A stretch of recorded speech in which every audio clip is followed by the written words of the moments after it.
you tired of being overcharged and forced into paying a monthly subscription for your Mac and Windows software?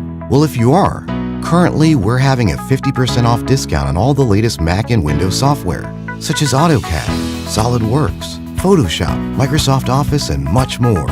Our 50% off discount will be ending soon, so be sure to text us ready to buy to 213-640-9738. That's 213-640-9738. We aim to please, so expect 24/7 technical support, the latest premium software, instant software links delivered to your email, and PayPal buyer's protection guarantee.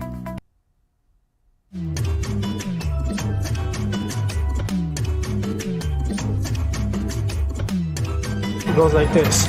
1, 2, 3, and 4. Hit him to catch him. Then you're gonna displace your weight. Then you're gonna drop down to the ground. If you wanted attention in 52, you had to do something exceptional. Unorthodox type of striking.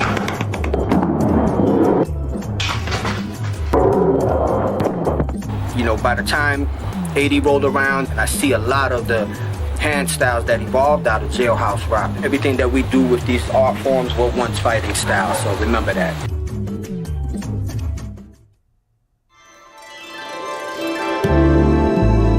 In the rhythm of life, there's a melody that dances with every step we take. And in those steps, there's a tale of legacy, of culture, and of the spirits that guide us. Introducing Root Work, where tradition and heritage intertwine. Crafted from the essence of foundational Black American root work deodorant is more than just a scent. It's a connection to the spirits of our ancestors, with 6 enchanting scents to choose from, each infused with the potent High John the Conqueror root, known for its healing and protective properties. Long-lasting and enchanting, Rootwork deodorant will keep you feeling fresh while embracing the spirit of Mojora, the very essence of Rootwork culture. Rootwork deodorant, where tradition and heritage intertwine. Experience the power at rootworkstyle.com. Let your spirit dance in the rhythm of Rootwork. Pow. There it is. What's up, man? How y'all doing, family? How's the beautiful family doing out there tonight? I am here, and I'm here with you, and we're here together. And we're ready to chop up game like we always do, ladies and gentlemen. How y'all living? Glad to have everybody in the building. Let me just get everything together. And I am on time tonight, ladies and gentlemen. I am very much on time. I'm right on the dot on time. I can't get more on time than this. Boy, I am on time tonight. Yes, indeed. Probably because I'm still on East Coast time. I was out there on the East Coast for a week. So I'm still kind of on that time frame and everything like that. But I'm here. I'm here with the family, man. We're going to chop it up like we do. Glad to have y'all in here. I'm going to need you guys to do me a couple of favors. Number one, I'm going to need you to retweet the link.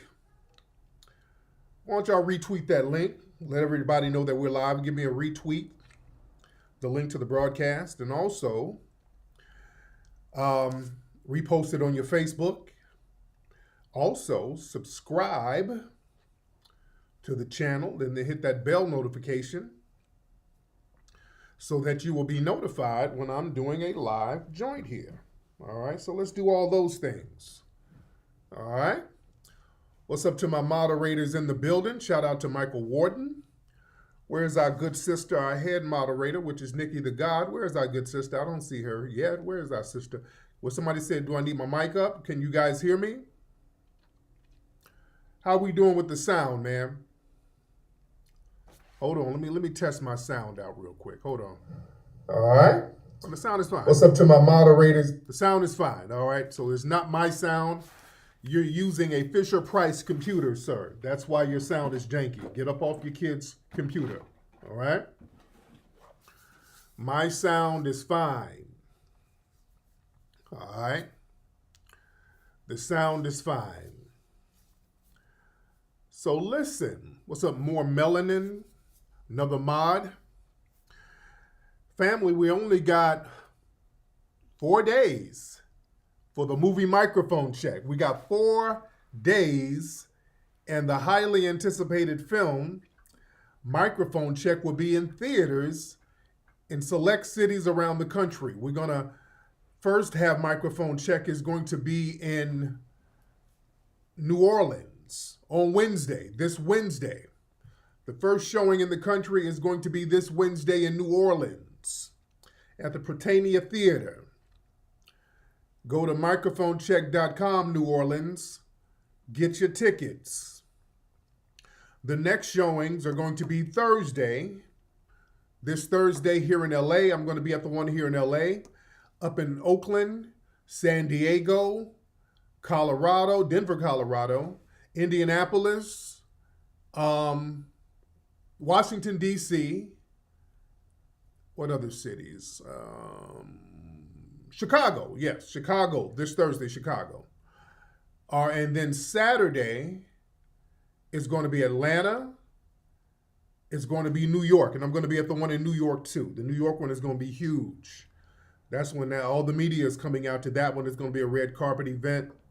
That one is, the first showing is sold out. The second showing is almost sold out. So you better get your tickets now. Don't wait to walk up. By the time you walk up to the door, the tickets are going to be gone. So get your ticket. Oh, yeah, Dallas. I forgot about Dallas. Dallas, Thursday, I think. Yeah, go look at microphonecheck.com. Microphonecheck.com.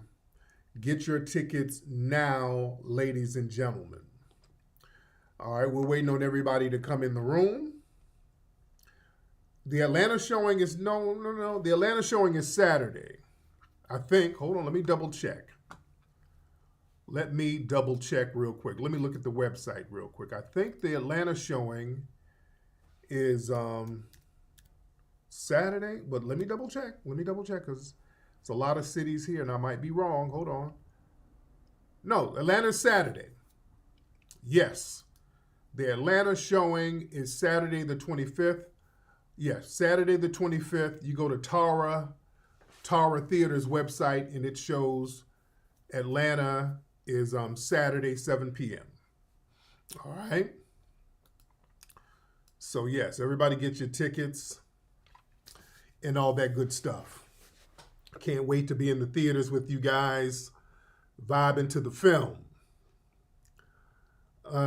So let's get into the Diddy thing. Today's topic, will Diddy's apology save him? Now, for those who don't know, Diddy, Sean Combs, has been in a little hot water for the last few months. There's a lot of accusations been thrown about him. Accusations all over the place. A lot of accusations been thrown at him. All right.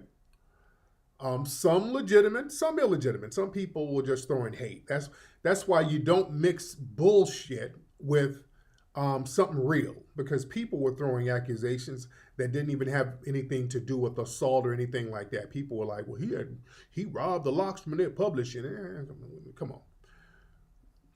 Now, we got to stick to the facts. So there's been a lot of accusations been thrown about Puffy.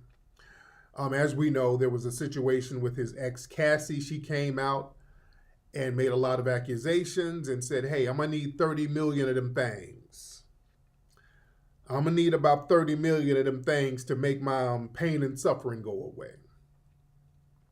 He quickly settled. This way, somebody said, Marlon said, I gave him a pass. I did not give him a pass. And that's another thing. A lot of people who question things, there's this accusatory disposition. I just saw something with Kelly Price. She said something about prayer, forgiveness, and then people start dumping all on her. That's real interesting. A lot of people, when you question everything about this case, you got a lot of accusatory comments. So, you defending him. What did that do? That's very suspicious right there. That's very sock puppetish. Because anybody who questions a lot of other stuff, because I'm looking at the big picture here. I'm looking at the big picture. I never sided with anybody. Just stop that. Don't be a lying tether. I smell Bammy.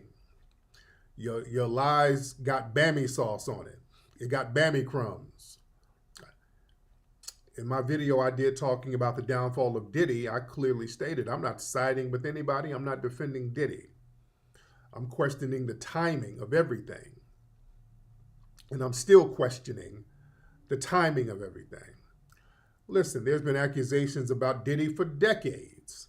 People have been saying stuff about Diddy since the 90s. All right? People have been questioning Diddy since the 90s. Yeah, some, and I've always said, some of this stuff is possibly true. That Cassie didn't lie, but here's the thing. We're talking, yeah, the tethers are on the loose. You know, a lot of the tethers are trying to get a one-upman. That nigga is FBA. Look at the FBA nigga. It's that. Okay. It's like some anti-FBA bullshit in here. Nobody's, no. Yeah, that's what that's about. There's some anti-FBA tethers who are trying to get a one-upman thing up. You niggas are always talking about tethers. Look at that nigga Diddy. Look at Diddy. So listen, let's stop the BS. I haven't defended Diddy, and a lot of people, nobody's defending Diddy. We're just questioning the timing of all of this stuff. Right. What's the timing is very interesting with all of this stuff. I'm questioning the timing.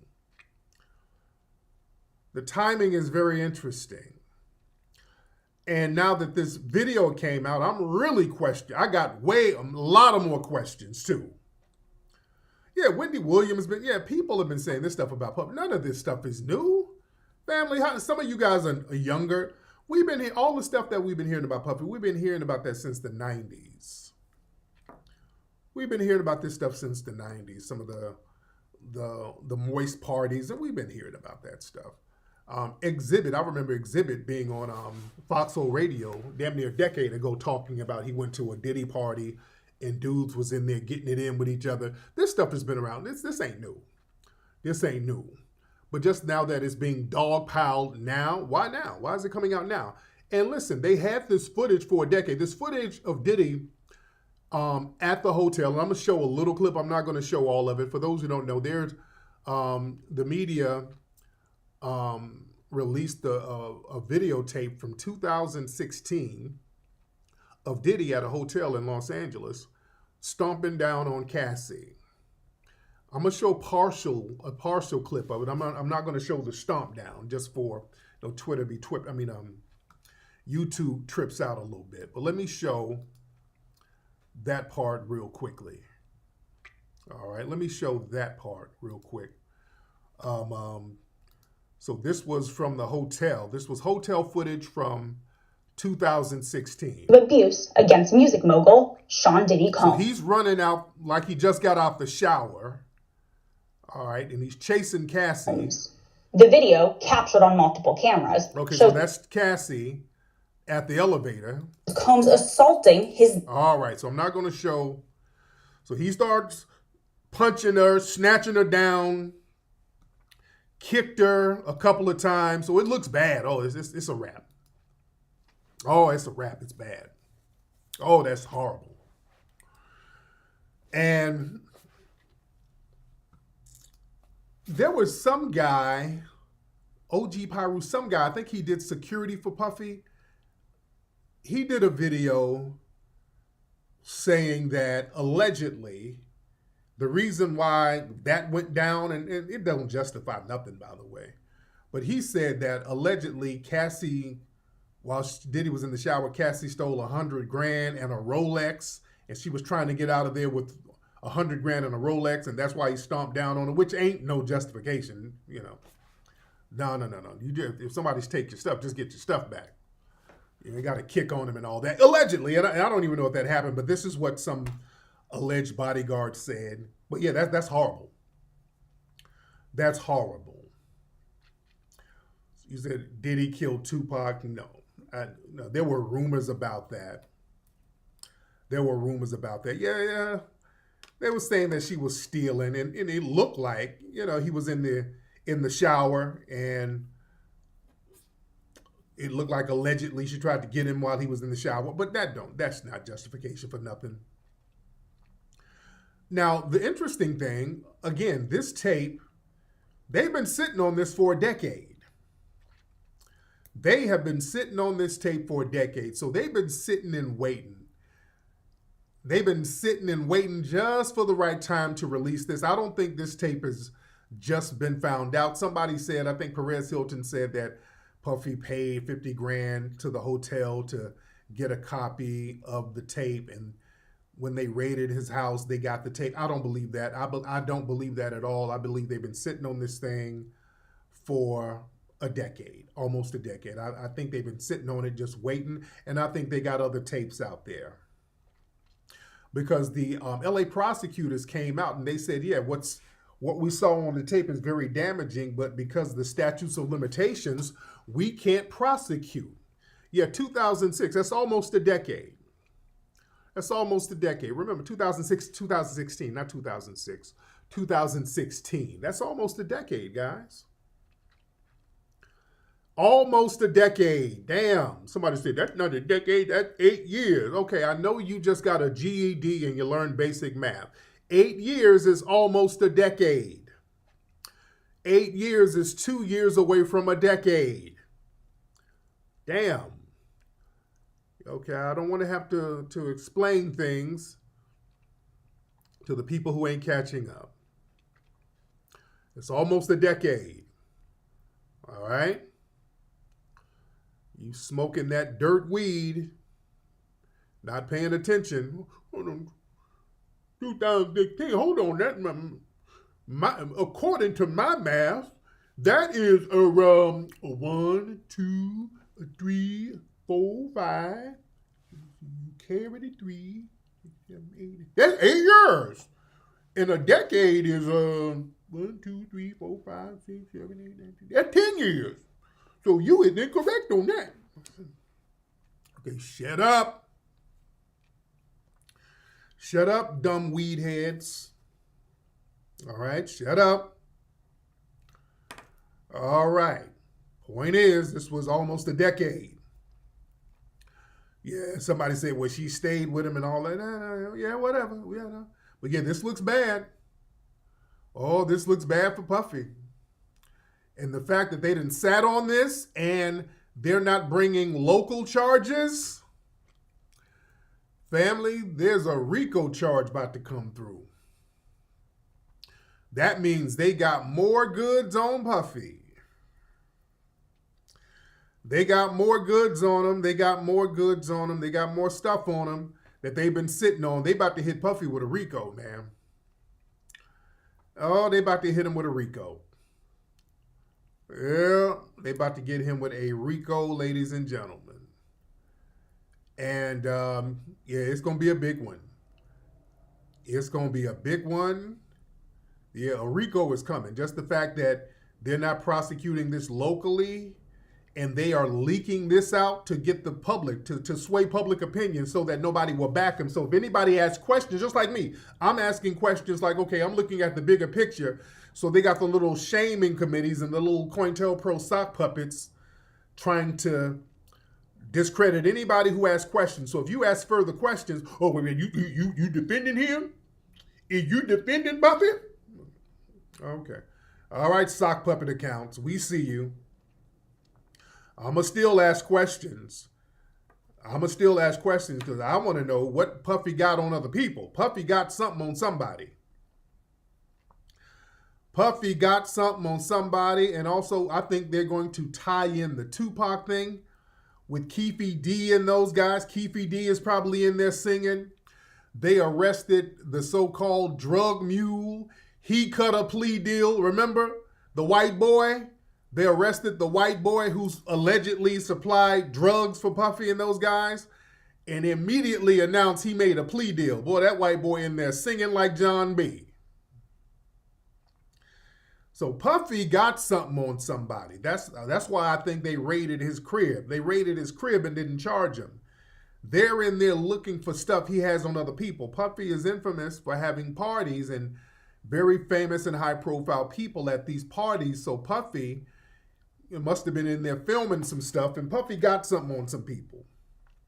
You dig? Puffy got some stuff on some people. Yeah, buddy. So Rico is coming. Well, Rico is definitely coming. Now, Puffy's made an apology video, and let me play the apology video. This is Puffy apologizing. All right. Let me play the Puffy apology video, ladies and gentlemen. All right. Now, this is Puffy apologizing. People saying that background looks like Bali. It looked like he out there with Russell. All right, hold on. Difficult to reflect. Hold on. It's so difficult to reflect on the darkest times in your life. Sometimes you gotta do that. I was fucked up. I mean, I hit rock bottom. But I make no excuses. My behavior on that video is inexcusable. I take full responsibility for my actions in that video. I'm disgusted. I was disgusted then when I did it. I'm disgusted now. I went and I sought out professional help. Man, that looked like Bali in the back. I had to go into therapy. I'm going to rehab. Had to ask God for his mercy and grace.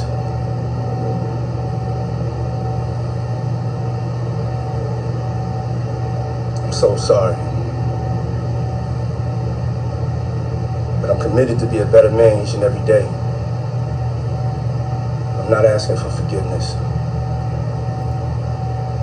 I'm truly sorry. There it is. Now, family, Puffy done said, hey, I was messed up in the game, and I'm sorry. What do y'all think his apology is going to mean? Will this apology save him? Will the apology save Puffy? Yeah? You say Puffy's trying to work up a tear. Is the apology going to save Puffy? Is it going to save Diddy? My thing is, I think RICO charges are coming. I think RICO charges are coming down. You know, when they raid your crib and then they leak this footage that they've been sitting on for a decade, that means more stuff is coming. That means more stuff is coming. It's a wrap. Yeah. And again, why now? I think now, and I'm going to go back to what I said like a month ago, because Puffy, when he went after that big liquor company, when he went after them and accused them of racism, these were the big dogs. He went after them. They said, oh, so you want to use some of the resources that we help you get to go against us? Oh, okay. Oh, well, let me show you something. Let me show you what we've been holding on your little ass for the last 20 years. Let me show you what we got on you. So they unleashed it. They showed them, hey, this is what you do. We ain't gonna let you in this club without having something on you now. Come on. They're like, oh, no. You don't get to be in the billionaires club and we ain't got nothing on you. Yeah, buddy, the owners of Ciroc, yeah, that company, that liquor company, that's big money. That's big money. You dig? That's big money. Yeah, that's real wealth. He went after them, and no. They said, no, Negro.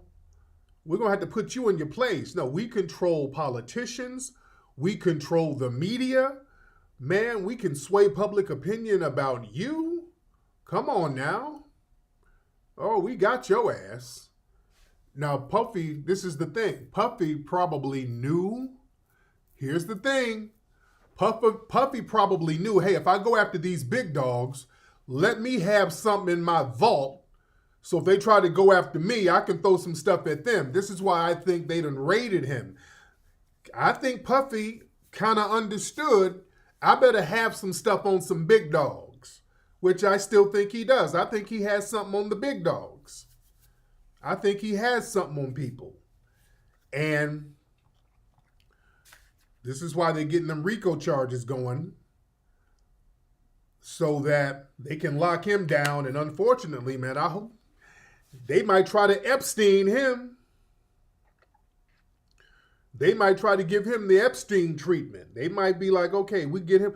But if they put Puffy in jail, Puffy is not going to survive in jail. And then they're going to try to Epstein him and say, oops, when our guards were off duty, there was a suicide. Eh? Man. And boy, if he goes to jail out here in California, that's a wrap. Yeah. But the thing is, no, if you go after the big dogs, boy, you better have a lot of grassroots backup. That's the thing, man. If you go after the big dogs, boy, your grassroots backup has to be solidified. Your grassroots backup has to be solidified. Yeah, so if they throw a RICO on him, you see, I think, well, let me ask some questions. Do y'all think some of these bodyguards that's been out here talking, have they been compromised? They got this Gene Deal out here. Gene's been doing a lot of talking like he knows something is going down. A lot of people have been accusing Gene Deal. I'm not saying he is. I'm not saying he is or he's not. A lot of people are accusing him of allegedly, possibly being law enforcement, because sometimes they'll do that. The feds will get somebody to go out here doing a lot of talking and throwing a lot of shit on the wall to see what sticks. They'll get somebody to do a lot of talking to set it up so that it'll be like, well, yeah, somebody's been talking about this for a year. Well, yeah, it could possibly be their guy. Yeah? So is he talking because they put him out there to talk? Because they knew they were going to throw something down? Yeah? Because the people are saying that might be, and I'm not saying Gene is or not. I'm not saying he is, but a lot of people have been suspecting he is. You dig? Because if they do a RICO, the cat's doing a lot of talking, somebody who's already been compromised by the authorities, they're saving their ass because they know something is going down. Because the thing is, if you were around when all of the drugs and the abuse and all of this going and a RICO goes down, everybody who was around and everybody who was complicit is going down. Yeah? So when I see people copping pleas for a long time right before the charges go down, you got to ask questions. Some people are looking at Young Miami because they done thrown her name in some of them lawsuits. Yeah? So it's interesting. Keefe D has been throwing stuff out there too. You dig? And we know that he's been working with the feds or the authorities. Keefe D's, Brother Love, show some love, Brother Love. Keefe D has been dry snitching. So you think they got him locked down up in Vegas, you think he ain't in there cooperating? Yeah? Man. Very interesting. It's a very interesting dynamic. We got a lot of people in here. Shout out to everybody in here. We're in here heavy. Almost 5,000 people in the building. Almost 5,000 people in the building. Shout out to everybody in the building. But yeah, these folks got politicians in their pocket. And they'll get the politicians to do their bidding for them. Speaking of politicians, did y'all see Marjorie Greene and Jasmine Crockett go at it? There was some kind of congressional thing, little meeting, and Jasmine Crockett and Marjorie Greene were trading jabs. And what's interesting, they started calling Jasmine ghetto, and I've criticized Jasmine of being on some sister girl hood radish type of thing, but nah, this one, the white supremacists, I'm not gonna let them get away with that one, because Marjorie Greene, she took a shot at Jasmine first. She took a shot at Jasmine first, talking about her fake eyelashes, and then Jasmine roasted her back, talking about her bad built body, and then they wanted to attack Jasmine. All the white supremacists start talking about how ghetto she is.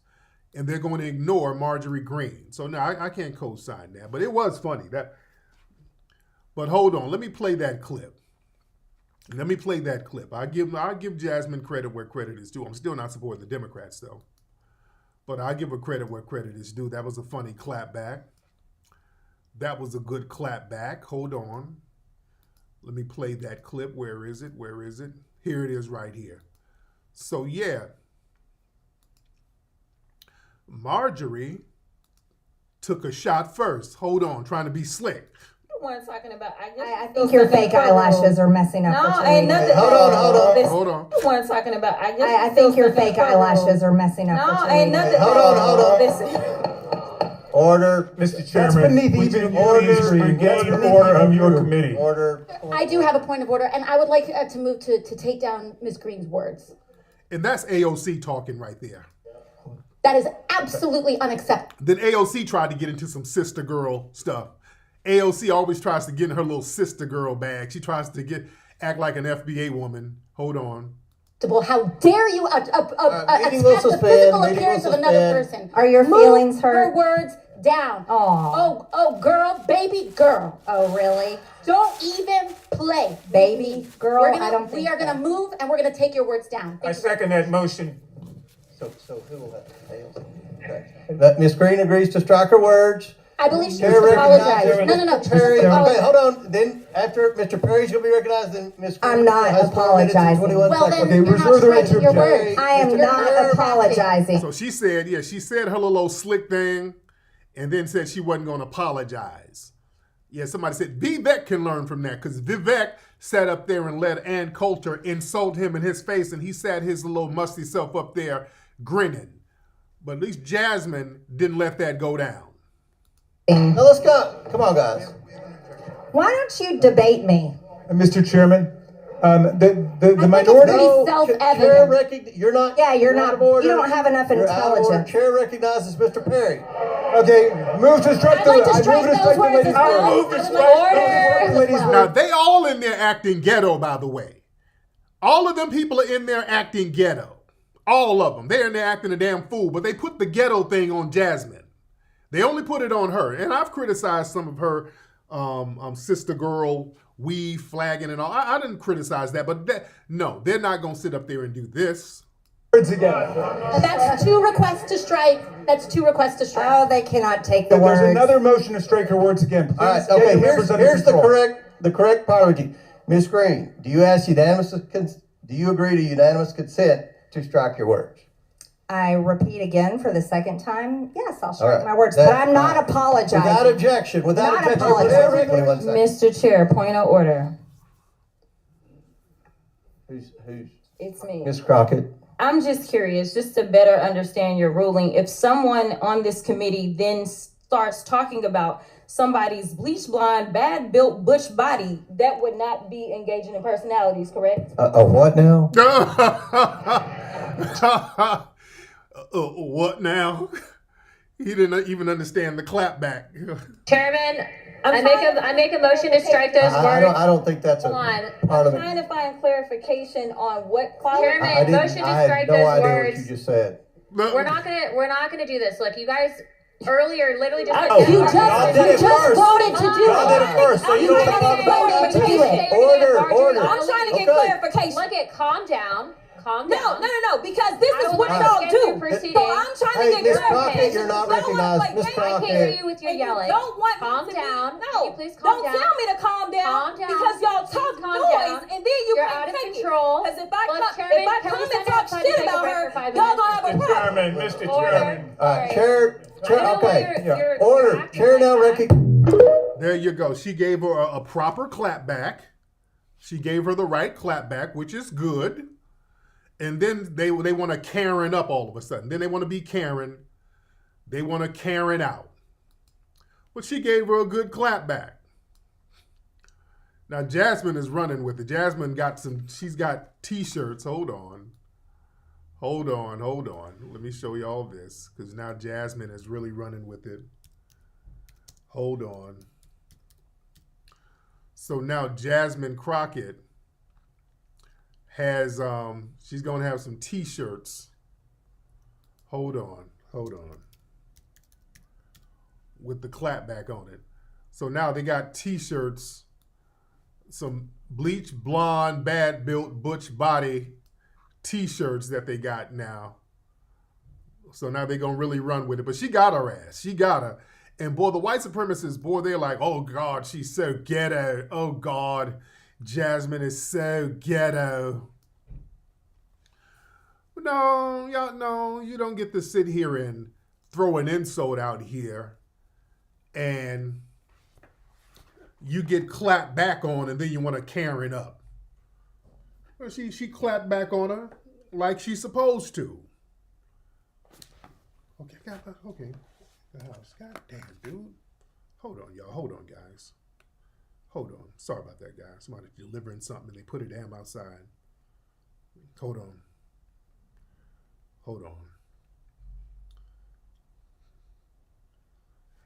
Sorry, I just text my lady something. All right. Yeah, they need to have that same passion for reparations. They need to have the same passion for reparations. So yeah, this is what they do. They sit here and Karen up, do something Karenish. They'll say something slick, and then when you clap back, oh God, now, oh, I'm being attacked. Stop it. Speaking of Karens, have y'all seen Caitlin Clark? Caitlin Clark is in the WNBA, and again, they've been pumping her up. They've been trying to make her a thing. They've been trying to elevate her over Angel Reese. And Caitlin is in the WNBA, and they are flinging her around. They're ragdolling her ass. Caitlin is getting ragdolled in the WNBA, and she's trying to pull Karen. She's doing a lot of complaining. She's out here complaining. Let me show y'all some of the clips of her. Well, they are ragdolling Caitlin. Hold on. She's going up against some big old studs. No. They playing hard up there. Hold on. Look at that. There, look at her. So she getting ragdolled out there. She's out there with the big dogs. So hold on, let me play that again. They are ragdolling her. And, oh, Lord. And they've been so desperately trying to make her a thing. What's up, boy? This is my son. So here's another, this is her. Shout out to Nicole's View. So this is Caitlin complaining. Caitlin Clark is going viral after throwing a temper tantrum during her first WNBA game. Even though her first 2 games as a pro has not gone as planned, this behavior is nothing new from Clark, as it's always been one of her biggest flaws since college, having many incidences of poor sportsmanship like throwing fits and complaining to refs. Even her own dad told her to stop complaining during a game. Yet it seems she's trying to pull that Karen stuff on the court. It don't work on the court, baby. No. Them big old power studs, that ain't gonna work. You can't Karen your way out of that. her attitude issues have always been pushed under the rug. In just 2 games into the WNBA, she already has clips of her complaining and her teammates trying to calm her down.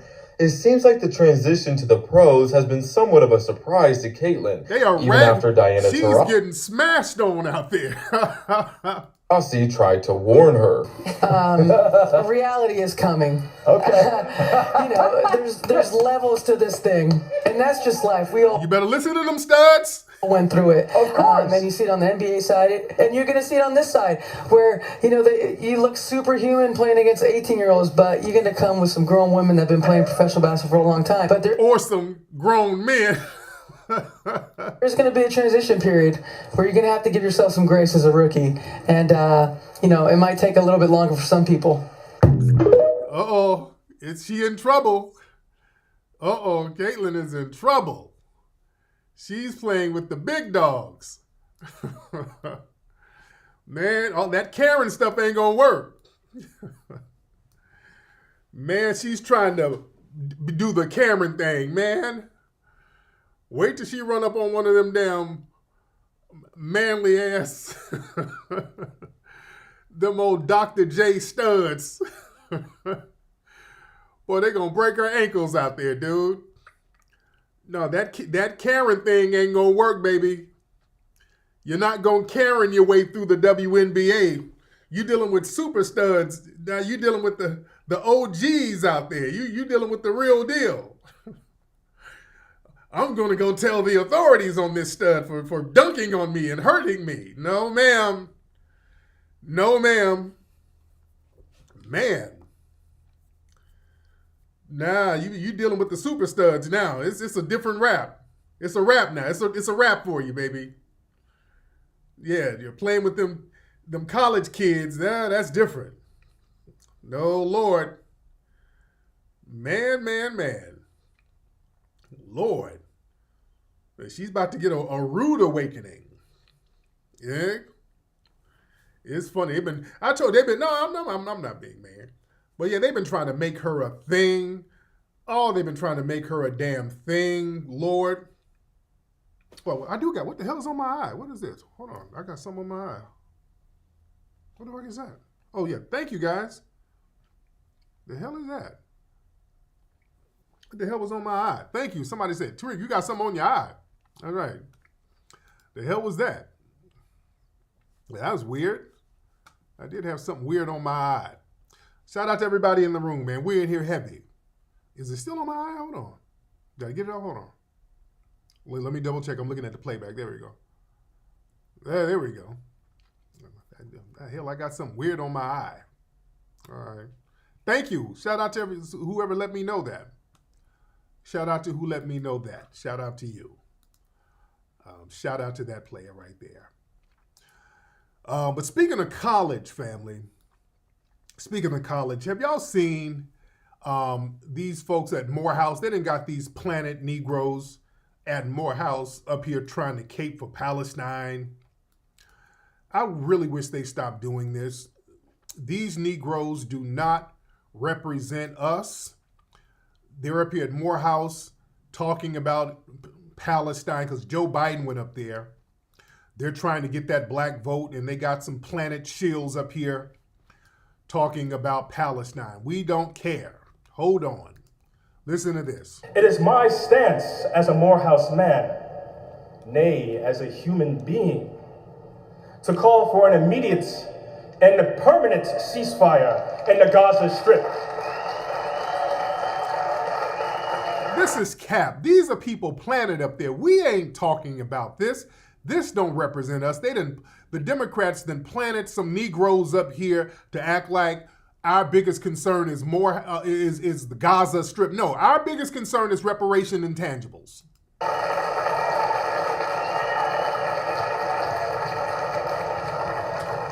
Hear the people of this world sing the song of righteous justice. Where's this nigga from? I smell some dirt cookies. Yeah, I smell dirt cookies and Bammy. Thank you. Yeah, where's this dude from? Because that's the thing. I think they're getting these tethers to misrepresent us like this is what we want. And this is the thing. They keep trying to crowbar a correlation between foundational Black Americans and our movements and Gaza and Palestine and Israel. They keep desperately trying to crowbar our history into this thing. We are Bennett. We ain't in it. We ain't in this. We don't care. We are talking about tangibles. They get this guy here, this actor, Andre Holland, And they got him up here talking about the parallels between the Black Panthers and the students protesting Israel-Hamas. They're always trying to make these little correlations. Listen to this. Ain't no correlation. We ain't in it. Hold on. And I think this is a great moment for it. But if I'm honest with you, I think sadly, 2 years ago would have been a great moment for it too, for different reasons. And 2 years before that, we were dealing with, summer George Floyd and so on. I mean, it feels like it's, sadly, there's always something that we're wrestling with in our time that seems relevant, to the work that they were doing at that time, So I think a voice like Huey Newton's today would certainly make a big impact. As you're talking about banning books, and I'm thinking right now about the ways in which students right now are organizing on college campuses and so on, and and I'm thinking about the energy of young Bobby Seale and Huey Newton. And, No. Stop trying to tie in our history. And the efforts they made to organize, and there's certainly some parallels to be drawn there. So, and I think okay, so they get these Negroes up here. That's another strategy that's orchestrated by the dominant society. They get these Negroes up here to try to make a correlation between our history and what's going on, so they can tie us into it. No, we ain't in it, man. We're just not in it. We are trying to get tangibles, ladies and gentlemen. We are trying to get tangibles. And we're trying to get them in the form of reparations. We want to hear y'all talk about reparations. That's why we're going to be in D.C., ladies and gentlemen, on June 15th for the Rally for Reparations. That's what is on our agenda. That's why, family, it is very important to come on out here and talk about reparations. We got to stand shoulder to shoulder in Washington, D.C., talking about the importance of reparations, an anti-Black hate crime bill, tangibles for our lineage. All right? We're not playing no games. Shout out to Nikki, the God, for putting the GoFundMe link up here. We're doing very good with the GoFundMe link for the Rally for Reparations. Let me show y'all the link real quick. Ladies and gentlemen, hold on one second. Let me show the GoFundMe link real quick. Let me show you where we are. We're doing pretty good so far. Almost at 30K. Almost at 30K, ladies and gentlemen. We're almost at 30K. We're doing good. Look at this. Hold on. This is the GoFundMe. We need everybody to hit that. We're almost at 30K right now, family. So I'm very proud of everybody who contributed so far. Much respect to you. This is grassroots power right here. Much love and respect. I got so much respect for the brothers and sisters who believe in the grassroots, who believe in standing up for the culture, standing up for the lineage. That's how we get things done. So let's reach our goal. We got a little under a month because the rally is on the 15th of June. So we got a little under a month. So we're going to make it happen, ladies and gentlemen. We're going to make it happen. And again, I want everybody to come on out just so we can network with each other, to vibe and to correspond. Last time we met so many phenomenal people. I met so many phenomenal brothers and sisters. I love being around the FBA family and some of our allies as well, some of our non-FBA allies who are down for the cause too. I like being around you. Just to network, man. We met so many phenomenal people, man. We met folks bringing their kids out, bringing their families out. Some of these kids are just bright as a bulb, man. They're just very sharp, smart children. I like to see that. I love seeing where our children who are smart and bright are being highlighted. I love that. Did y'all see the story? Speaking of our children, there's a sister, 17-year-old sister, got a doctorate degree from Chicago. Let me show y'all this article here. Very proud of this sister, FBA sister. I think her relative, must have been her grandmother or somebody like that, who was a very well-respected alderwoman out there in Chicago.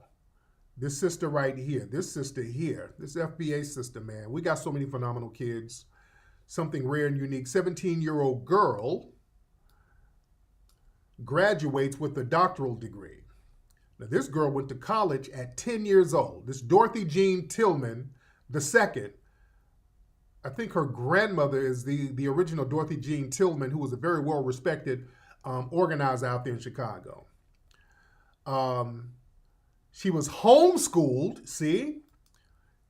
Now, that's very important. She was homeschooled before entering college at 10 years old. This lovely young lady was homeschooled and then went to college at 10. Now that's big, family. And then she went to Arizona State. She got accepted into the doctorate of behavioral health management, all at 15 years old. Oh man, this is a phenomenal sister, man. Phenomenal sister. Shout out to the family. And you know, years ago, there was another story of a sister, 11 years old. This was about 4 years ago. Girl named Delilah Collins.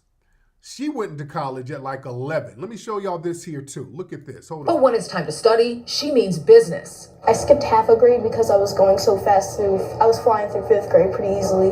So they were probably going to, I don't want to say kick me out of school, but they were saying that I guess I was going too fast. So I was kind of forced to skip half of 6th grade and go on from there. Delia was homeschooled by her mother most of her life before transferring to Ohio Virtual Academy. Notice that? Homeschooling? There she was able to accelerate quickly, and now she takes college courses at the University of Toledo. When I'm messing around, I say genius. I honestly thought it was normal until I see people's faces when I tell them. College Credit Plus Okay. So again, our babies, man, I want y'all to notice the pattern. I'm playing that to show.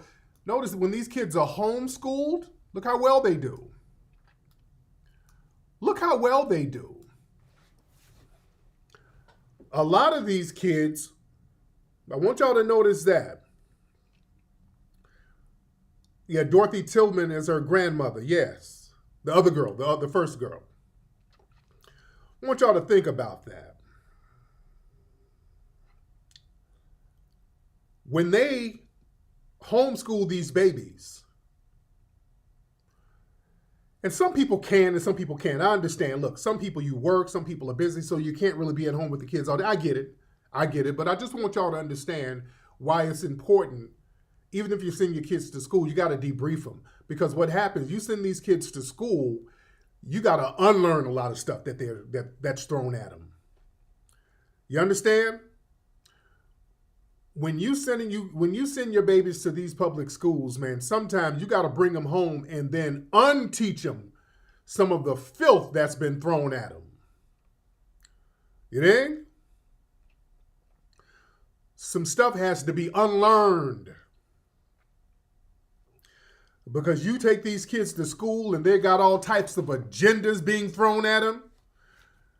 I noticed that, man. A lot of these kids, when they're homeschooled by their parents or they go to some kind of black independent school, these kids thrive. Yeah?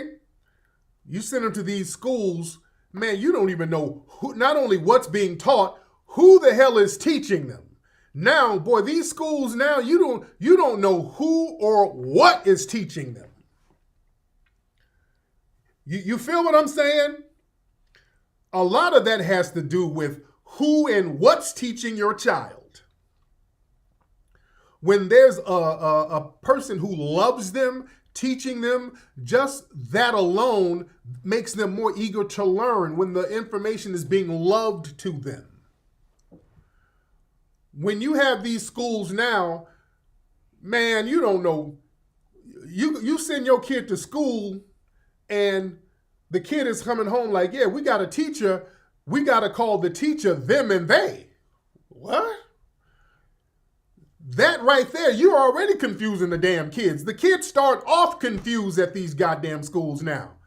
You don't even know what to call the teacher no more.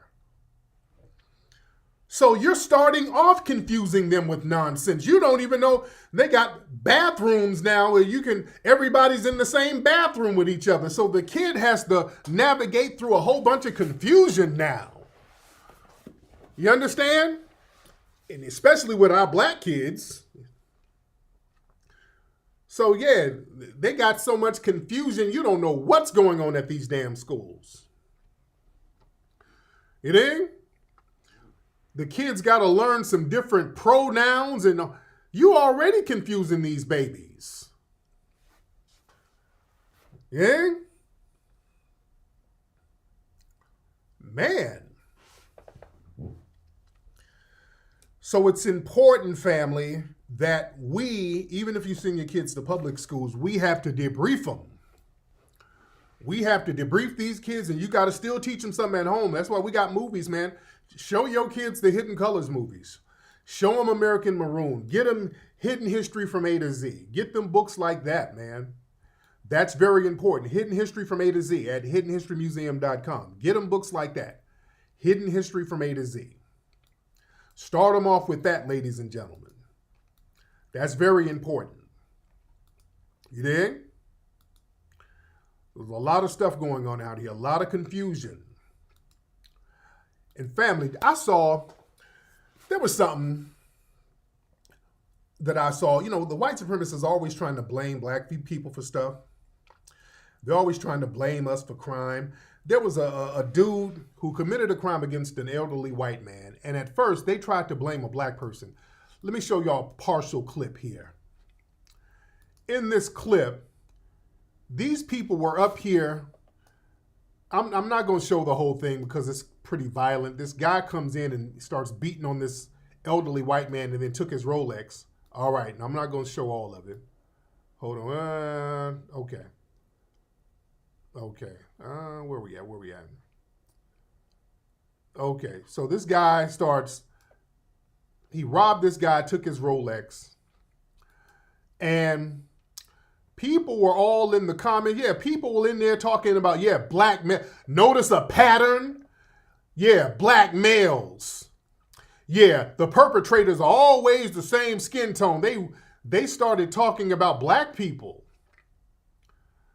They went on a whole tirade about, black people and black crime and whoop-de-whoop. And I posted, wait a minute, the perpetrator is actually a white Latino. Hold on, I posted up the mugshot. They found the guy. That's the guy. Pablo Garcia. He's a white Latino. That's the suspect. 25-year-old Pablo Garcia, who's a white Latino.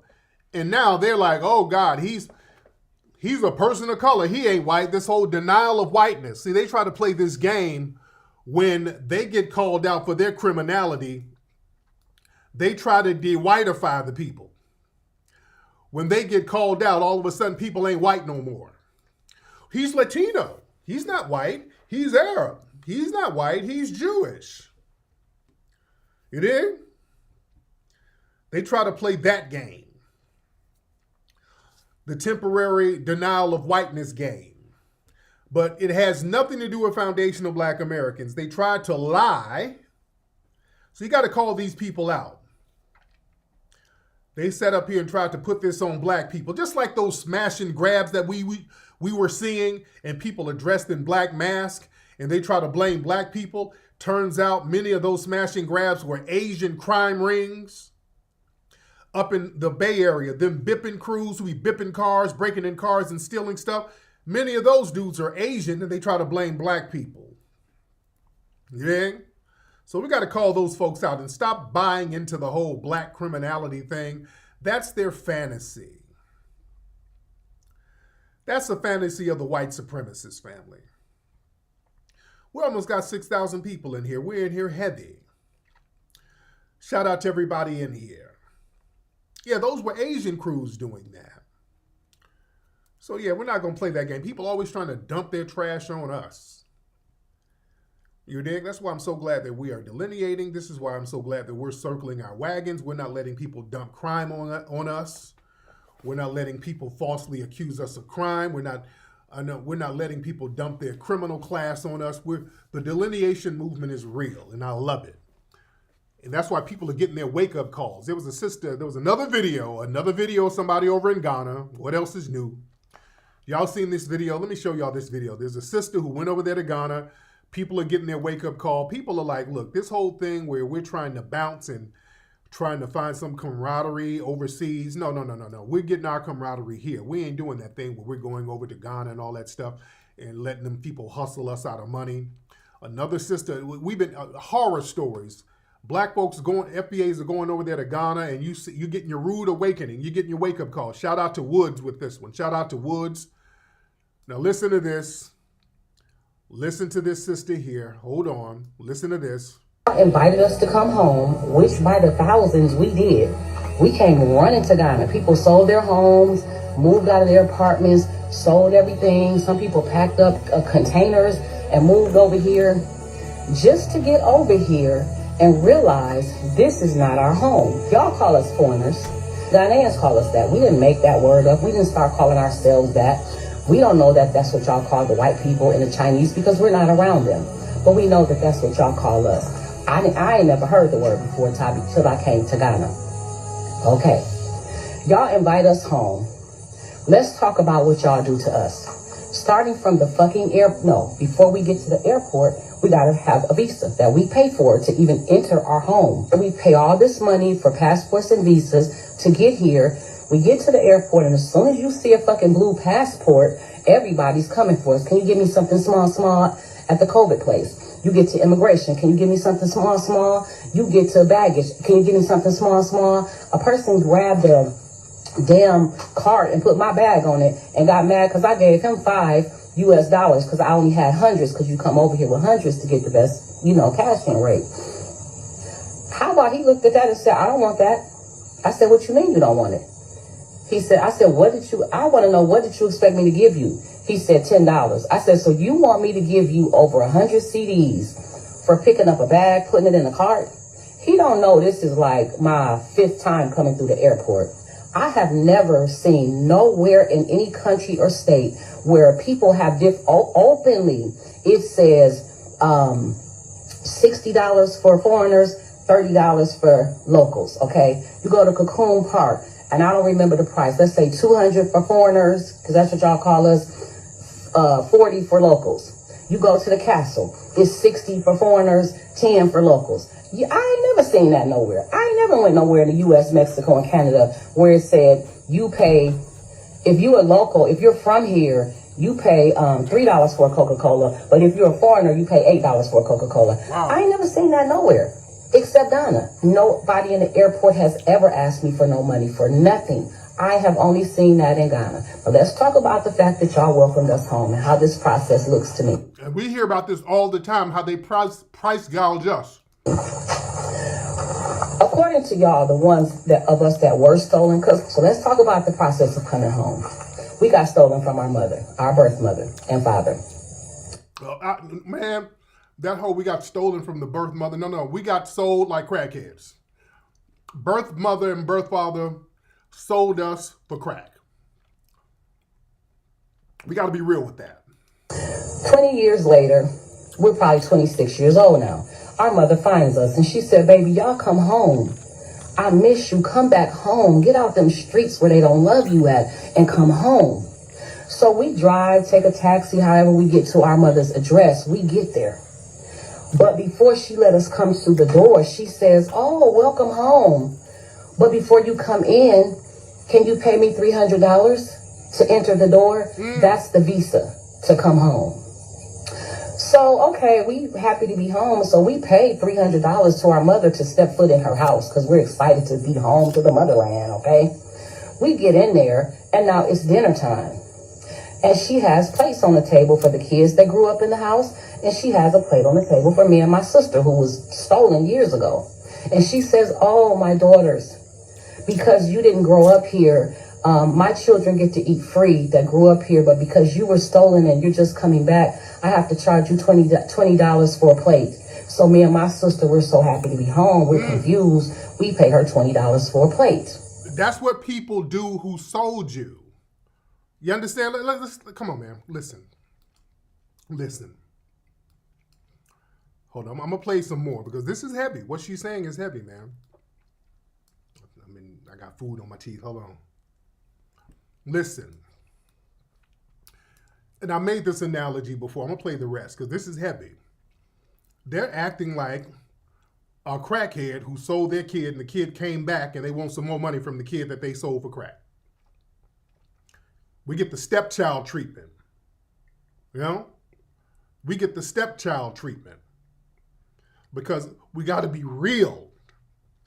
Those countries over there now, those are newer countries. We got to get this thing like these are ancient lands. These are newer formed countries, ladies and gentlemen, and they treat us like redhead stepchildren. Nikki the God said it perfectly fine. And they letting us know in so many words they'll sell us out again.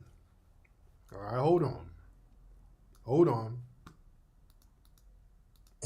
Okay, that's the cocoon shit. That's y'all giving us different prices for shit. Okay, now we're at our mother's house and we're enjoying being there. We see something's a little weird, but we enjoy being back home with our mother. We decide we want to stay, and she goes, "Oh, you want to stay a little longer? You're gonna have to pay me $1,000 every year to stay here." That's the residency. Now we're paying her for residency, even though she invited us home after we were stolen from her. Okay? Now we pay the residency, and then we decide, you know what, we want to get on the birth certificate. We kind of like it here. It's a little weird, but we comfortable enough to stay here. And she tells us, "Oh, in order for you to stay here, I have to put my name on your birth certificate. That's going to be $3,000 each, please. And then I will put your name on the birth certificate and you will become a family member." That's the citizenship. That's the citizenship. So how are we home if we got to pay you? Why are the visas free if this is home? Why don't you make this visa free for us? Right. If this is home, why do we have to pay to be a resident? Right. If this is home, why isn't our citizenship automatically given to us? Right. Boom. I've been saying this. I'm like, cool. My home is here. Shit. Oh, what I do? Well, my bad. I don't know what I did. Yeah, my home is right here. I'm a foundational Black American. We had an ethnogenesis. This is my home. Yeah, Black folks running over there thinking you're about to escape racism. No, you're going over there to a white supremacist colony run by niggas. You understand? I keep telling people, man, and nobody's hating on them, but yeah, all that, yeah, when the tethers be calling up to our lives, there's citizenship. You niggas can go back to Africa. Ghana is welcoming you back. No, you got to have a bag. They want us coming over there with a bag so they can finesse our asses. Let's be real. They want us coming over there with a damn bag. We got to break bread. Hold on. They want us to come through with paper.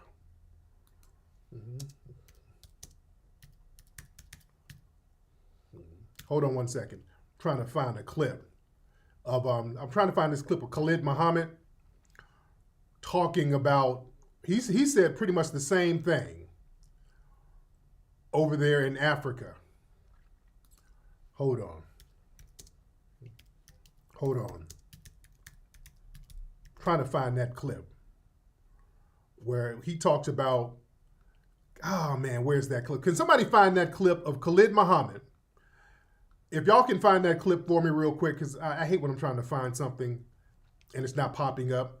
There's a clip of Khalid Muhammad talking about when we go over to Africa, they be acting funny style. They be trying to overcharge us. Khalid Muhammad said this in the 90s. Nikki, can you, if somebody posts the link up, can you get it for me, please? Khalid Muhammad talks about, this was in the 90s. Yes, he said the same thing. He said, man, we go over there and people act funny style. He said, we go over there, they're trying to hustle us for money, and we going over there excited to be with them, and they're acting funny. Hold on. God, where's that clip? I hate when I'm looking for something and I can't find it. Oh man, I cannot find it. If y'all can find it while I'm talking, that'd be great. But yeah, man, look, we had an ethnogenesis family. We had an ethnogenesis. The United States is our homeland. We built this joint from the ground up. First to pop up, but no timestamp. Okay, let me see. Let me see if that's it. Okay. I don't know if this is it or not. Hold on. Yeah, that popped up, but I don't know if that's it. I don't know if that's it. I don't know the timestamp. Excuse me. Yeah, people, look, they play this game where, yo, come home to Mama Africa, brothers. Come home. Come over here. It is so beautiful. No racism. So while we going over there, they can scam us for enough money so they can get here. Huh? And we ain't playing that game. We are not playing that game. But I wish while we're waiting, hopefully I can get that clip. Hopefully we can get that clip. Speaking of ethnicity, I'll see the clip I put of a white woman talking about like different ethnic groups come in different races. She's talking about they're white Creoles and white Jamaicans. All right, they could be. Then she's talking about white Geechee. What? Where are my Gullah Geechees? Hold on. Where my Gullah Geechees at? Hold on. Where my Gullah Geechees in here? Where my South Carolina family at? Where's the South Carolina family? This Karen, she had some words. Hold on. She said something interesting. So she must be smashing a brother. When brothers are smashing, these women kind of get bold. But listen to this. Hold on. I think it's really interesting that there is an entire group of people on the internet who love to argue with strangers on the internet over something that in the grand scheme of it all doesn't matter. But B, are very confused about the difference between race and nationality, race and culture, race and anything that is not race. So for anyone that is confused, you can be a white Jamaican. Okay. You can be a white Mexican. Yeah. You could be a white South African. Yeah. You can be a white... That's true. There can be a white Jamaican, yes. Chet Hanks is an honorary white Jamaican. Elon Musk, white South African. Okay. I agree so far. Hold on. You can be a white Mexican. Yep. You could be a white South African. Uh-huh. You can be a white Creole. Hold on. Oh, wait a minute. Not really. Where are my New Orleans people? I don't know about that. A white Creole? No. By definition, you wouldn't be white. The Creoles, by definition, is mixed race. So that would be a Cajun. Creole, by definition, is mixed. Ain't no white Creole. By definition, that means mixed. And the so-called white people who talk Creole, those are the Cajuns. You could be a Cajun. Yeah, all right. You can't really be a white Creole from my studies. Hold on. You can be a white Mexican. You could be a white South African. You can be a white Creole. There's plenty of them on this app. You can be a white Geechee. It all depends on... Whoa. White Geechee? Huh? There's plenty of them on this app. You can be a white Geechee. It all depends on the family tree. White is a color, and colors do not define what culture you grew up in or what culture you live in. So. Okay, Karen. Where are my Geechees? Hold on. Where are my Geechees? I've been around for a long time. I've been around.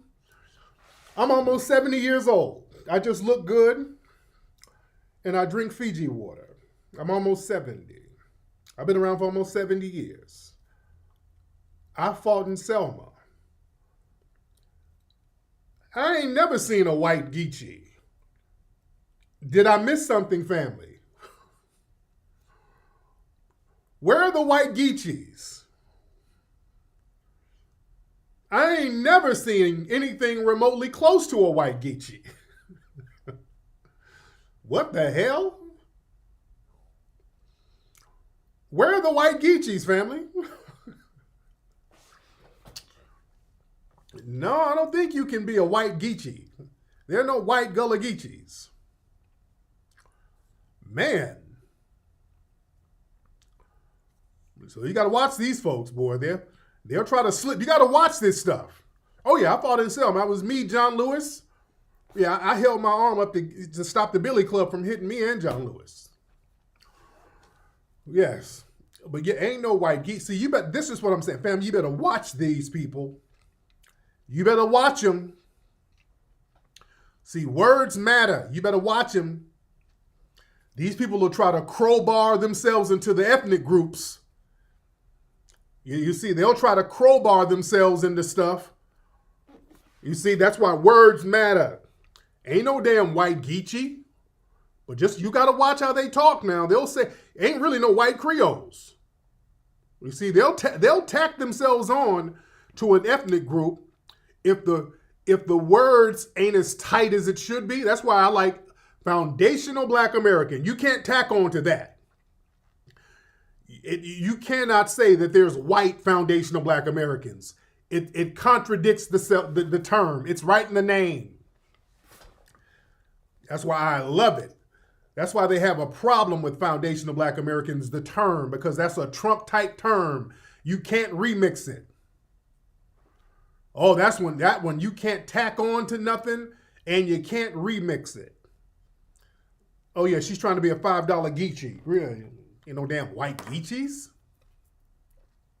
There are no damn white Geechees. But they got a history. Yeah, they'll say, yeah, I'm a white South African. I'm more African than you, which is true. Elon Musk is an African American. Y'all think they play games when they say that? You can have it. White supremacists come in our rooms trying to troll. Hey, man, Elon Musk is more African American than you. You're absolutely right. I'm a foundational Black American. You are absolutely right. Yeah, they get mad because you can't remix that. You can't remix that. Yeah? So yeah, they cannot tack on to our lineage. You dig? That's why words matter. The way you word things, everything matters. The words matter, ladies and gentlemen. All of that matters. And family, look, this week, the movie Microphone Check is going to be in theaters. Microphone Check is going to be in theaters this week. Ladies and gentlemen, go to microphonecheck.com and get your tickets. Let me show y'all something, because now KRS, when I talked about this the other day, where KRS-One was talking about how different facets of hip hop came from Black people all over the country. And boy, Dr. Derek Cologne, Dr. Cologne had a hissy fit. Let me play from, this is Dr. Cologne's channel. Hold on, Dr. Cologne he's having a hissy fit that KRS-One has kind of changed his stance, because KRS-One used to be on that, well, Caribbean this, Caribbean that, and he's kind of backing away from that, as he should, because the truth is coming out this week. The truth is coming out. Look at this. Hold on. I was just saying in the back that entertainment history does not have to rely on facts. Entertainment history, you can say anything and people just go with it because it's entertainment. Facts and evidence and all that doesn't matter in an entertainment history. It's entertainment. But when you start talking about culture and really building legacy, heritage, tradition, these things that make up culture, when you start to, you need the facts. Now, the facts of the matter are not facts like we know this happened and we know that happened. No, those are not the facts we're talking about. Hip hop is so new that we have to agree You say the word again. We have to agree on what the facts are.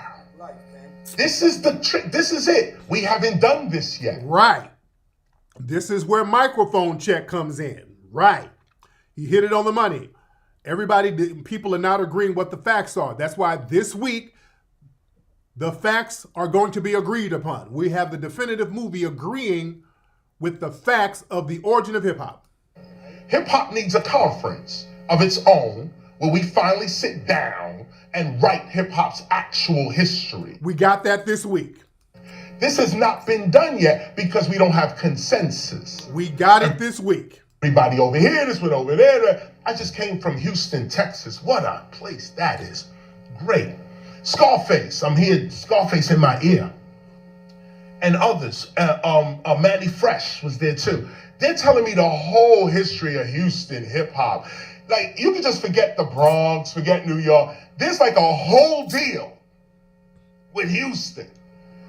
That when the story's told, you see how it affected you here in New York or in the Bronx. I'm still in New York and the Bronx, here in Washington. But in New York, you say hip hop starts in New York. No, it doesn't just start in New York. Yeah. That's Cologne putting that up. This is what we've been saying. The seeds of hip hop came from foundational Black Americans all over the country, particularly the South. It came from all over. Then it was cultivated, and the seeds grew and sprouted in New York. Houston has made a mark in hip-hop, and today we're getting some history lessons that date back to the 1970s. For the first time, H-Town legends are coming together for a conversation. Fox 26's Coco Dominguez got a chance to catch up with them exclusively on tonight's Bayou City Buzz. Let me go back. They were dancing on the floor. Here's the radio station's phone number. Call their Call me, want to hear this song. This is where the real foundation of hip-hop began down south. Come on, Jay Prince. Shout out to Jay Prince. Shout out to Jay Damn Prince. Jay Prince said the real foundation of hip-hop came from down south. Derek Cologne is having a stroke. He's panicking.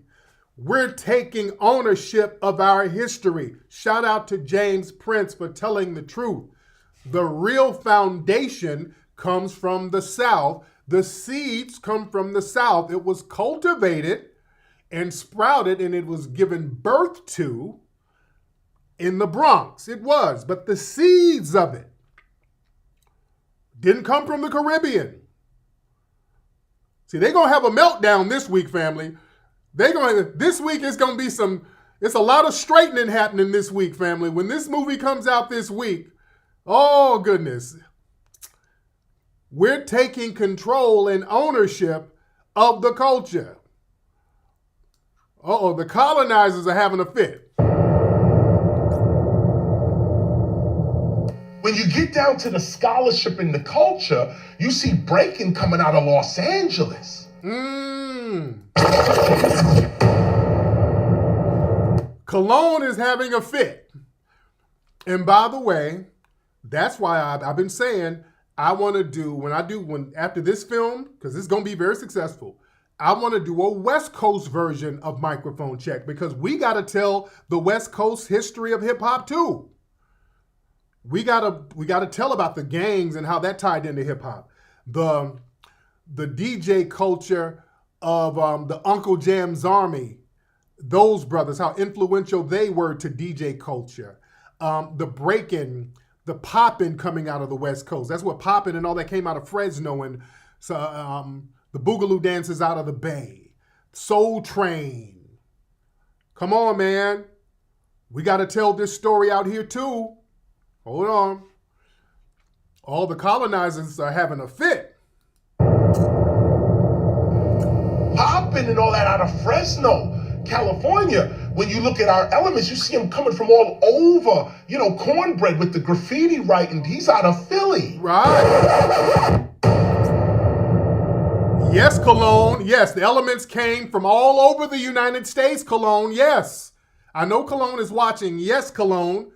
The elements, just like we're going to prove this week, The elements came out of foundational Black American culture all over the country, and it was given birth to in the Bronx. They cultivated it, nurtured it, and birthed it in the Bronx. But the seeds, they came from foundational Black Americans. All right. So yeah, Cologne, he's been having a hissy fit. All these folks are having hissy fits.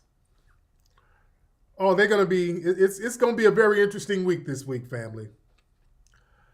It's gonna be a very interesting week with Microphone Check hitting theaters, and we're bringing so many facts and so much truth.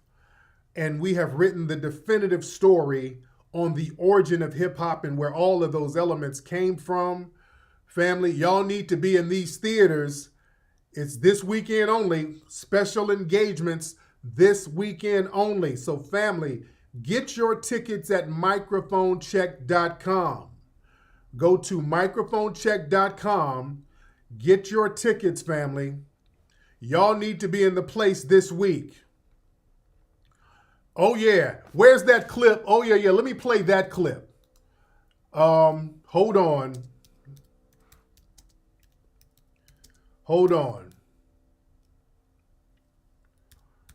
Let me find that clip of Green Eyed Jeannie and them dudes checking Cologne. Ah, man, where's that clip? Yo, find that clip for me real quick, guys. Find that clip of Green Eyed Jeannie and Ike C going in on Cologne. Oh, man, where's that clip?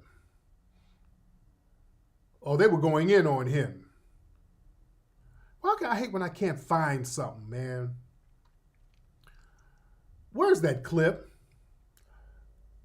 Yo, Nikki, help me find that clip of Green Eyed Jeannie. Hold on. Oh, man, where's that clip? Hold on one second. Let me try to find this thing real quick. I think this is it right here. Here we go. All right, so yeah, they were going in on Cologne. Okay, so yeah, these are some guys from the Bronx going in on Derek Cologne. This is Ike C, Green Eyed Jeannie. Now, Green Eyed Jeannie, he's kind of out there, but the guy was around in the Bronx early on, and he got a photogenic memory. So this guy was there. This guy was there, ladies and gentlemen. This is the clip here. And they're going in on Cologne because Cologne was talking about all these Puerto Rican crews. They're like, no, wasn't no Puerto Rican crews out there, dude. Now, hold on. Started building, and he started saying, yo, Green Eye, you used to bring the music to Twin Park. I said, man, how do you know that? He said, yo, I used to be in St. Martin. Now, Green Eye Jeannie's voice is funny. Hold on. And he was down at TV, and he was the original one. That's why he now, go to the point. He wasn't the original B-boy. He didn't start B-boy. He was a B-boy, but he didn't start. Green Eye, what's his name? Exactly. Green Eye, what's his name? What's this dude to hit the floor and help start hip hop? You got to be a first. Hold on. For somebody to tell me that they're right there in Twin Park, Garden Street, and Little Italy. Well, my thing is, and I don't want y'all to think that we disregard. All I'm looking at is for somebody to tell me that you helped start hip hop. I need somebody to tell me where you helped start hip hop at. I just told you, bro. It's a crew. That's a crew. That's part of a bunch of crews. When you say somebody that helped start hip hop, you got to be a first, a pioneer, somebody that did something first. That's what makes you a pioneer. The first people to hit the floor and introduce footwork to b-boying, to breaking is TBB. They are the foundation. That's a Puerto Rican crew. Bro, how don't you know this? So how Zulu wasn't hit the floor? Of course they were. Okay, so they wasn't the first then. No, bro, they're doing this at the same time. They're doing this together at the same time. No, they're not doing it together. Right? You're saying, so the Zulus are known for doing it, but the TBB wasn't known yet. That's what you're saying? TBB is before the Zulu Kings. Oh, wow. Zulu I don't know. I don't know much about TBB. All I know is Zombo and all of them doing this shit. Yeah. So big. No, can I say something? Can I say something? Can I say something? Can I say something to you? Can I say something to you? Can I say something to you? Savage Skull, Savage Nomads. I'm Vice Avenue. Hold on, let me play this other clip. But what I'm trying to tell you is, you can't tell me anything from your point of view outside of that little shit that you're telling me about. I can tell you about what's going on in Hollywood. I can tell you about what's going on in Brooklyn. You're talking about I can tell you about the MC era, bro. I'm talking about before the MCs. You're talking about the MC era. I'm talking before the MCs. Dude, you keep trying, and the thing is that keep trying to make hip hop the MCs. Hip hop is the music.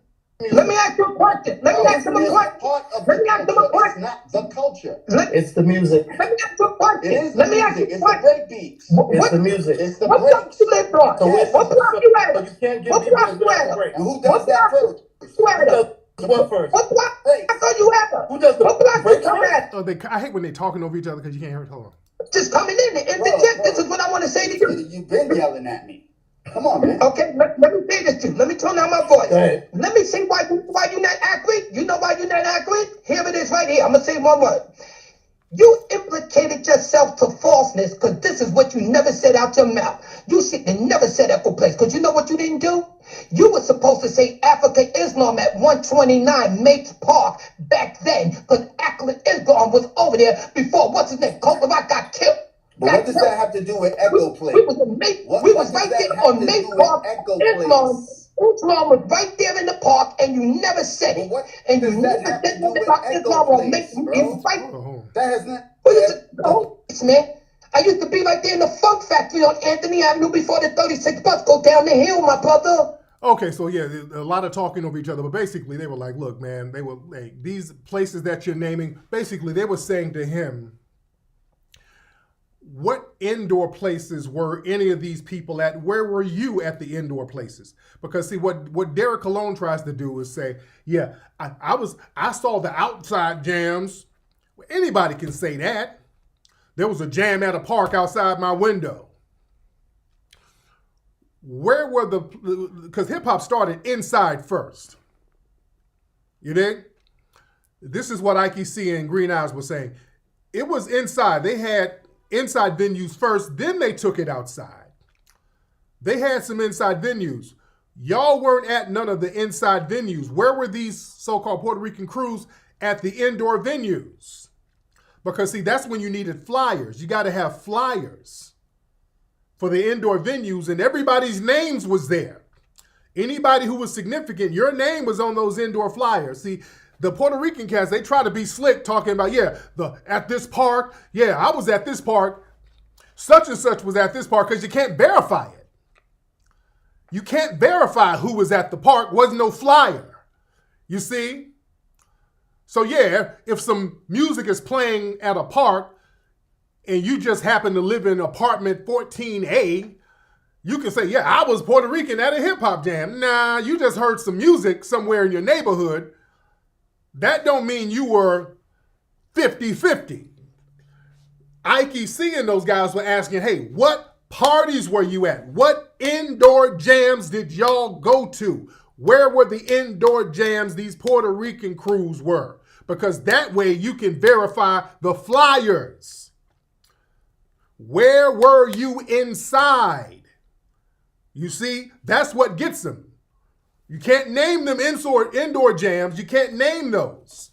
Because, see, there are dates on them. You can verify who was there and who was presenting and who was rhyming there. You can verify that stuff. You see? So you got to watch how slippery some of these colonizers are with the words. Yeah? That's why when I was debating Cologne, I told him, I said, yo, how come none of your people are on these flyers, all these damn crews you're talking about? Where are the flyers? They're on the flyers. Where? I have to find them. Then he hit me up, well, I misspoke. They weren't on the flyers. You damn right they weren't on the flyers. Go listen to that debate I had of him. Show me the flyers they were on. Show me the damn flyers. I can show you hip-hop flyers early on. There's flyers I saw from 1972 that had rap on it. You understand? For indoor jams. This is why we got to get the history straight. I don't believe he was outside either, to be honest. Real talk. I don't believe he was outside either, inside or outside. He was like 8 years old at the time when he's talking about he saw these jams. He wasn't inside or outside. You think it's all cap. People can lie when you can't verify it. People can lie when you can't verify nothing. Boy, I can't wait for y'all to see the movie, boy. Yeah. So all lies will be cleared up this week, ladies and gentlemen, in movie theaters nationwide. All lies will be cleared up. Go to microphonecheck.com. Get your tickets. New Orleans, you're going to be the first city to see the film. Microphonecheck.com, ladies and gentlemen. All right? Let me get up out of here, family. So look, this week is going down, man. The most important hip-hop documentary in history is coming out. And I want y'all, I want to see your face in the place. Get your tickets now. Don't wait to walk up. Don't wait to do a walk-up. Because you get up there and it's sold out. Then you got to go see Planet of the Damn Apes. And you're going to be mad. All right? So get your tickets now at microphonecheck.com, family. Only a few days left. All right, let me get out of here, man. And also, family, go to hiddenhistorymuseum.com to get the Hidden History from A to Z book. Also, get your Rootwork deodorant, all right, at rootworkstyle.com. Rootworkstyle.com. And also, family, go to rallyforreparations.com and contribute to the GoFundMe for the Rally for Reparations so we can get our goals, so we can have this event pop off like we needed to pop off. And I'm up out of here, family. It's been real.